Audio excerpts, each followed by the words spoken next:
एक दुल्हन शादी वाले दिन रूम में घुसते ही चीख उठी। उसे उम्मीद नहीं थी कि उसका पति आधा सांप और आधा इंसान होगा। वो आराम से बिस्तर पर लेटा हुआ है और अपनी नई दुल्हन को देख रहा है। जिया का मुंह खुला का खुला रह गया। वो पागलों की तरह भाग गई, लेकिन जैसे ही वो बाहर गई उसकी सासू माँ ने उसे रोक लिया। वो उसे जाने देने के लिए भीख मांगने लगी, लेकिन उसकी सास उसे जाने नहीं दे रही है। उसने कहा कि उसे खरीदा गया है। सास और ससुर ने मिलकर उसे उस कमरे में वापस धकेल दिया और वहाँ का दरवाजा भी बंद कर दिया। जिया हताश हो गई है और वो रो रो कर सो गई। इस समय एक सांप दानव फिर से बाहर निकल आया। वो अपनी पूंछ से जिया को सहला रहा है। जागने के बाद जिया चीखती चिल्लाती रही। जिया की चीख सुनकर सर्प दानव और अधिक उत्साहित हो गया। सांप दानव वही खड़ा रहा और उसे देखता रहा है। जिया ने सांप दानव को चूहे दानी से मारा। अनजाने में वो एक छोटे कमरे में घुस गई।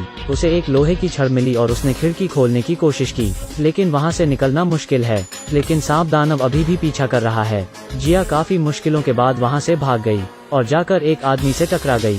सांप अभी भी पीछा कर रहा है। सांप को देखकर भीड़ वहां से भाग गई। बस 2 गांव वाले उससे लड़ने की कोशिश करते हैं, लेकिन सांप दानव ने उसे वहीं मार डाला। सांप दानव को भगाने के लिए गांव वाले ने एक मशाल उठाई। अगली सुबह जिया अचानक से ही डर गई। वो थोड़ी सी बात में बस डर गई थी। दूसरी तरफ उसकी सास एक डब्बा लेकर सांप दानव के पास गई।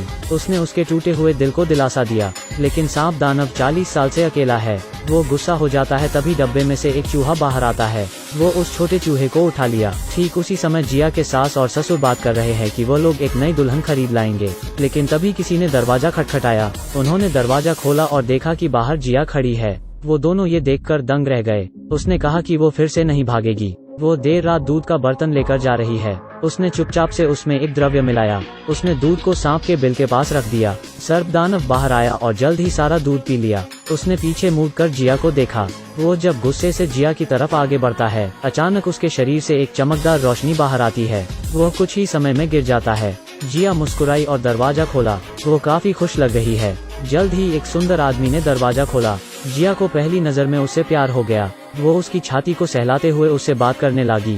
वो कहती है कि वो उसका प्यारा दूल्हा है। दरअसल गांव के मुखिया ने जिया को एक रहस्यमय बोतल दी है। उसने बताया कि वो एक इंसान ही है। उसने जिया को सारी सच्चाई बताई। एक बार एक सर्प दानव था जो चाहता था लोग उसे हमेशा प्यार करें। उसने एक शादी को भंग किया। तभी दूल्हे ने उस पर हमला करने के लिए लाठी उठाई, लेकिन सांप ने उनका पीछा नहीं छोड़ा। उसने उस औरत को काट लिया और उसका बच्चा सांप दानव बन गया।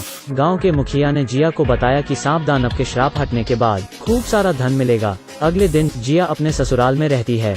वो दोनों एक दूसरे की तरफ देखते हैं। वो अपने बेटे के लिए भोजन लेकर आई है। जिया डर जाती है और डब्बा लेकर कमरे में घुस जाती है, और जैसे ही वो अंदर घुसती है सर्प दानव उसको जकड़ लेता है। वो जानता था कि उसके साथ छल किया गया है। वो जिया को मारना चाहता है, लेकिन वो द्रव्य के असर के कारण बेहोश होकर गिर जाता है। जिया ने चुपचाप से सांप की खाल जला दी है। इसे सासू माँ ने भी देख लिया। उसने पिछली रात रखा दूध का पतीला भी देखा। उसे कुछ शक हुआ। वो सोचती है कि जिया ने उसके बेटे को मारने की कोशिश की होगी। वो फिर से उसके दूध के बर्तन में द्रव्य मिला देती है और सांप दानव वो दूध पी लेता है और सुंदर इंसान बन जाता है। दोनों एक दूसरे को प्यार करते हैं। तभी सासू माँ अंदर आ जाती है। दोनों ने अपने बेटे को कहीं ऐसे नहीं देखा है। उन दोनों को समझ ही नहीं आया कि वो उनका ही बेटा है। सास ने अपनी बहू को जमकर खरी खोटी सुनाई। वो कहती है कि वो नालायक बहू है।